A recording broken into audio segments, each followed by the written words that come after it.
Bienvenue sur les trésors d'Afrique.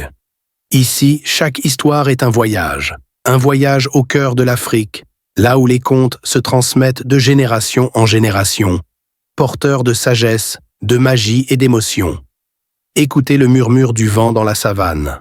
Entendez le crépitement du feu sous le ciel étoilé.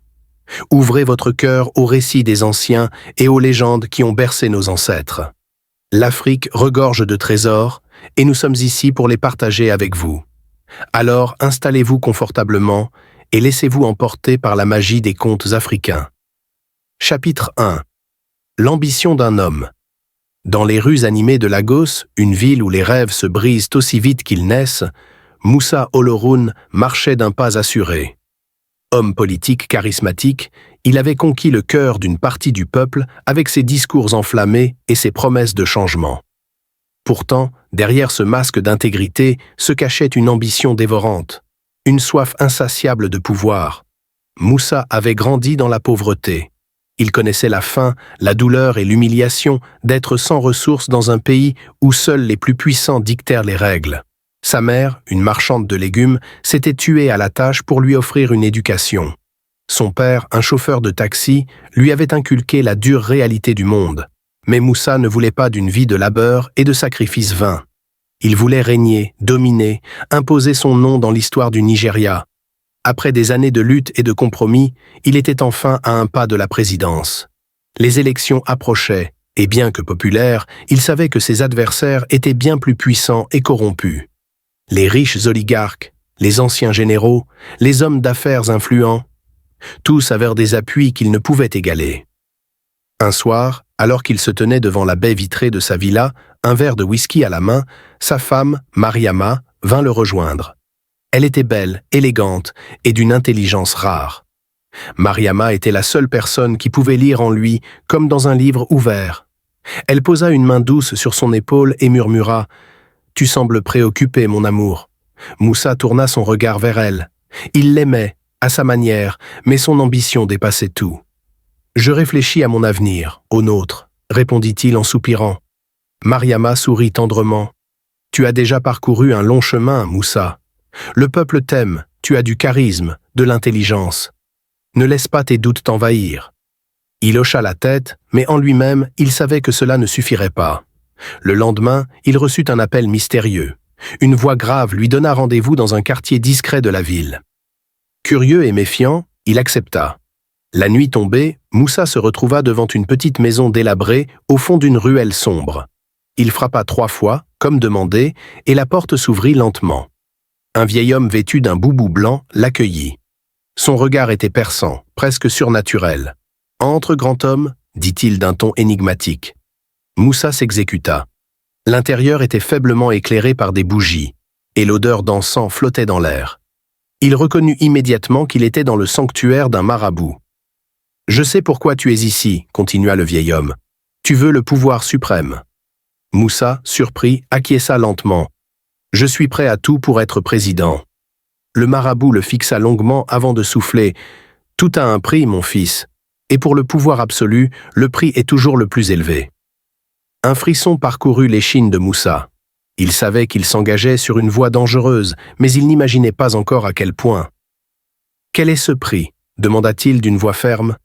Le marabout esquissa un sourire énigmatique avant de répondre. « Ton succès repose sur un sacrifice ultime. L'être que tu chéris le plus doit être offert en échange de ton triomphe. » Moussa sentit son cœur rater un battement. Il pensa immédiatement à Mariama. Non, c'était impensable. Mais la voix du marabout était implacable. « Si tu veux régner, tu dois payer. Es-tu prêt à donner ce qui t'est le plus cher ?» Moussa resta silencieux. L'ambition et l'amour s'affrontaient en lui dans une bataille cruelle. Le vieil homme posa une main sur son épaule. « Réfléchis bien, mais sache que l'occasion ne se représentera pas. Tu as 3 jours pour me donner ta réponse. » Moussa sortit de la maison, le cœur lourd. Il regarda les étoiles scintiller au-dessus de Lagos. Était-il prêt à vendre son âme pour le pouvoir? Le compte à rebours venait de commencer. Chapitre 2. Le dilemme cruel. Les jours qui suivirent furent un véritable tourment pour Moussa.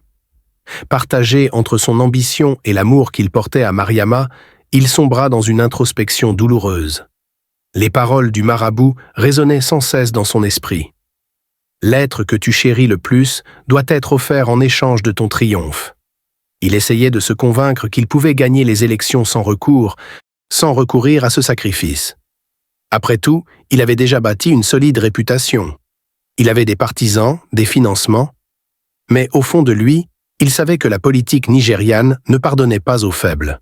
Ses adversaires étaient sans pitié.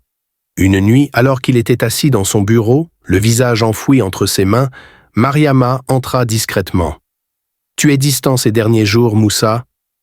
Quelque chose te tracasse ?» Il releva la tête et observa sa femme. Son regard était plein de tendresse et d'inquiétude. Elle était son pilier, celle qui l'avait toujours soutenu. « Je réfléchis, aux élections. » Mariama s'approcha et posa une main sur son visage. « Tu vas y arriver. Je crois en toi, et le peuple croit en toi. » Il hocha la tête, mais au fond, il savait que cela ne suffirait pas. Plus tard dans la nuit, incapable de trouver le sommeil, il se leva et marcha jusqu'à la baie vitrée. Il observait la ville endormie, pensif. Son téléphone vibra sur la table basse. Un message inconnu. « 3 jours sont presque écoulés. Le choix t'appartient. » Le cœur battant, il savait qu'il devait prendre une décision. Son ambition serait-elle plus forte que son amour? Les heures défilaient, implacables. Moussa n'avait plus de temps. Le marché proposé par le marabout hantait son esprit, une ombre pesante sur ses pensées. Il savait que son ambition exigeait un prix, mais pouvait-il réellement commettre l'irréparable? Ce soir-là, alors que Lagos s'illuminait sous les néons et les phares des voitures, il se rendit à une réception organisée par un groupe influent de politiciens et d'hommes d'affaires. Il devait maintenir les apparences. Mariama, toujours élégante et gracieuse, l'accompagnait, ignorant le tourment qui le rongeait. « Tu sembles soucieux, souffla-t-elle, alors qu'il saluait un ministre. « Juste la fatigue, mentit-il. » Il esquissa un sourire qu'il espérait rassurant, mais Mariama n'était pas dupe. Elle savait lire en lui. Pourtant, elle ne posa pas plus de questions, respectant son silence. La réception battait son plein, mais Moussa se sentait ailleurs, comme un étranger à sa propre vie. Il observe les visages autour de lui, des hommes de pouvoir prêts à tout pour garder leur emprise sur le pays. Était-il différent d'eux? Ou bien était-il déjà devenu l'un des leurs? Après des heures de conversation politique, il trouva un moment pour s'éclipser et respirer l'air nocturne sur la terrasse du bâtiment. Il sortit son téléphone, le cœur battant, et relut le dernier message du marabout. Il devait répondre maintenant. Ses doigts tremblants tapèrent un message court « Je suis prêt ». L'envoi du message fut une libération autant qu'un fardeau. Un tourbillon d'émotions s'empara de lui. Peur, regret, détermination. Il savait que le lendemain, rien ne serait plus jamais pareil. L'aube pointait à peine lorsque Moussa se rendit à nouveau à la maison du marabout. L'air était lourd, comme chargé d'un présage funeste. Il frappa 3 fois, et la porte s'ouvrit sur le vieil homme, son regard aussi perçant que la première fois. « Tu as pris ta décision », déclara le marabout. Moussa hocha la tête. Le vieil homme l'invita à s'asseoir sur un tapis au motif complexe. L'encens brûlait lentement, emplissant la pièce d'une odeur enivrante. « Tu sais ce que cela implique » Moussa inspira profondément avant de répondre « Oui ». Le marabout sourit faiblement, comme s'il connaissait déjà l'issue de cette rencontre. Alors, ferme les yeux et prononce son nom. Moussa sentit son estomac se nouer. Sa gorge était sèche. Il ne pouvait pas. Mais il devait. Sa voix trembla lorsqu'il murmura « Mariama ». Le silence tomba, pesant, puis le marabout tendit une petite fiole remplie d'un liquide sombre. « Ce soir, verse cela dans son verre. Elle s'endormira paisiblement. Son âme ouvrira la voie à ton ascension. » Les mains de Moussa tremblaient alors qu'il saisissait la fiole. 1 millier de pensées traversèrent son esprit. Était-ce réellement le seul chemin vers le pouvoir? Il quitta la maison, la fiole cachée dans sa poche, et retourna à sa villa. Mariama l'attendait, un doux sourire sur les lèvres. « Tout va bien » demanda-t-elle en l'embrassant doucement.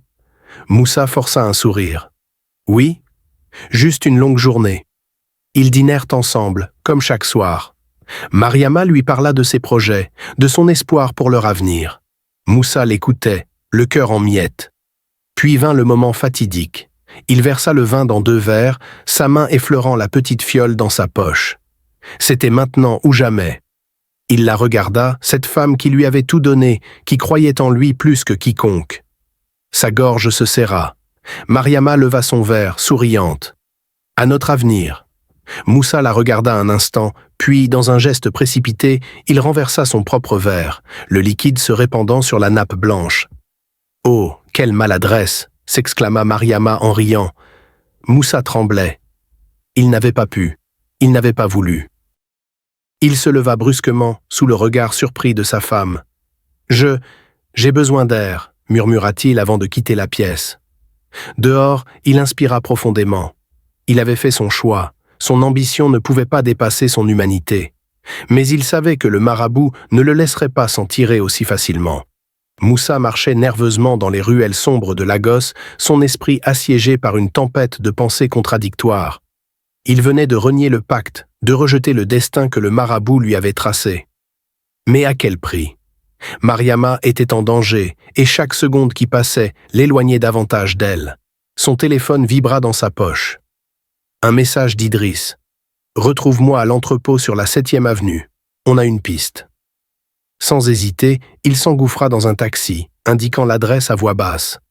La nuit semblait plus lourde que d'ordinaire, pesante d'un silence inhabituel. Moussa savait que le marabout était en train d'agir dans l'ombre. L'entrepôt était une bâtisse délabrée, un vestige d'une époque prospère. Idriss l'attendait devant, les bras croisés. « J'ai trouvé quelque chose », souffla-t-il en l'entraînant à l'intérieur.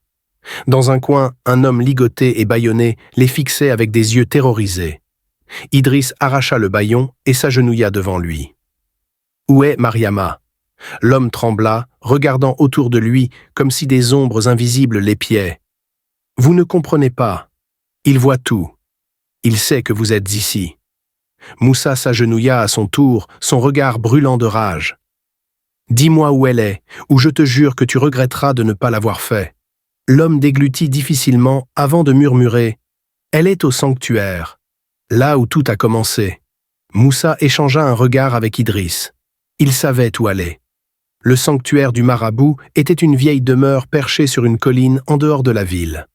Un lieu interdit, dont le simple nom évoquait des légendes de sacrifices et de malédictions. Il n'avait pas le choix. Le chemin jusqu'au sanctuaire fut un supplice. Chaque bruit dans la nuit était une menace invisible. Lorsqu'ils arrivèrent enfin devant l'immense portail de bois sculpté, Moussa sentit une chape de plomb peser sur ses épaules. « On entre », chuchota Idriss. Ils franchirent la porte et s'enfoncèrent dans l'obscurité du sanctuaire. Les murs de pierre vibraient sous l'effet des incantations murmurées dans une langue ancienne. Au centre de la pièce principale, Mariama était attachée à un autel, les yeux bandés. Moussa sentit la colère monter en lui. « Arrêtez tout de suite !»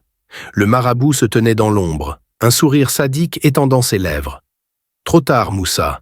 Tu as choisi de rompre notre pacte. Maintenant, tu dois payer le prix. » D'un geste de la main, il invoqua une force invisible qui plaqua Moussa et Idriss contre les murs. Le froid mordit leur peau et une douleur lancinante s'insinua dans leurs veines. Moussa hurla, mais il refusait d'abandonner. Puisant dans ses dernières forces, il se souvint d'une chose que sa grand-mère lui disait enfant. La véritable force ne réside pas dans le pouvoir, mais dans la volonté de protéger ceux qu'on aime. Il ferma les yeux, concentra toute son énergie sur Mariama. L'amour qu'il ressentait pour elle surpassait tout. Et soudain, le pouvoir du marabout s'effrita. Idriss en profita pour se libérer et se jeta sur le vieil homme, le plaquant au sol. Moussa se releva en titubant et détacha Mariama. Lorsqu'elle ouvrit les yeux, des larmes roulèrent sur ses joues. « Je savais que tu viendrais », murmura-t-elle. Le marabout rit, un ricanement sinistre. « Vous croyez m'avoir vaincu? Ce n'est que le début. » Mais Moussa savait que c'était la fin. Il attrapa une lampe à huile et la jeta contre le mur. Les flammes s'élevèrent instantanément, rongeant les tentures et les meubles. Idriss attrapa Mariama par la main et tous trois s'enfuirent alors que le sanctuaire s'effondrait derrière eux. Lorsque le soleil se leva sur Lagos, une nouvelle vie s'offrait à eux. Moussa regarda Mariama, les yeux emplis d'une promesse muette. Plus jamais il ne laisserait l'ombre du pouvoir les menacer. Il avait fait son choix, et cette fois, il était libre. Le vent nocturne portait un parfum d'humidité et de menace. Moussa savait qu'il ne pouvait plus reculer, Il venait de trahir le marabout une seconde fois. Cette fois, il ne s'agissait plus d'un simple refus. Il avait renoncé à son ambition, choisissant l'amour et l'intégrité au lieu du pouvoir et de la soumission. Mais le marabout n'acceptait pas l'insubordination. Un grondement sourd résonna dans le ciel et Moussa vit les nuages s'amasser en une masse noire au-dessus de la ville. L'air était chargé d'une énergie malsaine. Il devait agir vite. Il courut à l'intérieur et trouva Mariama assise dans le salon, inquiète. « Qu'est-ce qui se passe ?» demanda-t-elle en voyant son regard alarmé. « On doit partir, maintenant. » Mais il ne lui laissa pas le temps de protester. Il l'attrapa par la main et l'entraîna dehors. Idriss les attendait au volant d'une voiture, le moteur déjà en marche. Sans un mot, ils montèrent et Idriss accéléra dans la nuit. « Le sanctuaire n'est plus en ruine, » souffla Idriss. « Je suis passé devant tout à l'heure. Il est réapparu. » Moussa sentit son estomac se nouer.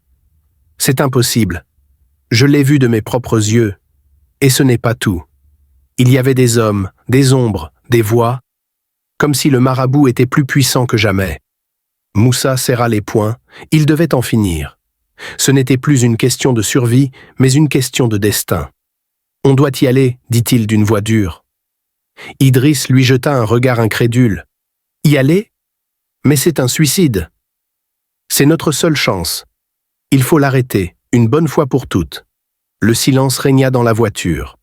Puis Mariama posa doucement sa main sur celle de Moussa. « Je te suivrai. » Idriss poussa un soupir, mais accéléra vers la colline. Lorsqu'ils atteignirent le sanctuaire, une brume épaisse flottait autour du bâtiment. Les torches brûlaient d'une flamme surnaturelle, illuminant les gravures mystiques sur les murs. Un chant métallique résonnait dans l'air, un murmure incessant qui semblait venir des entrailles de la terre. Moussa avança le premier. Chaque pas était un défi contre la peur. Mariama et Idriss le suivaient de près. Soudain, la porte s'ouvrit d'elle-même.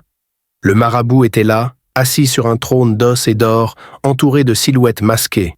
« Tu es revenu, Moussa » murmura-t-il avec un sourire glacé. Moussa ne prit pas la peine de répondre. Il s'avançait d'un pas déterminé. « Tout s'arrête ce soir » le marabout ricana. « Tout s'arrête ? Non, Moussa.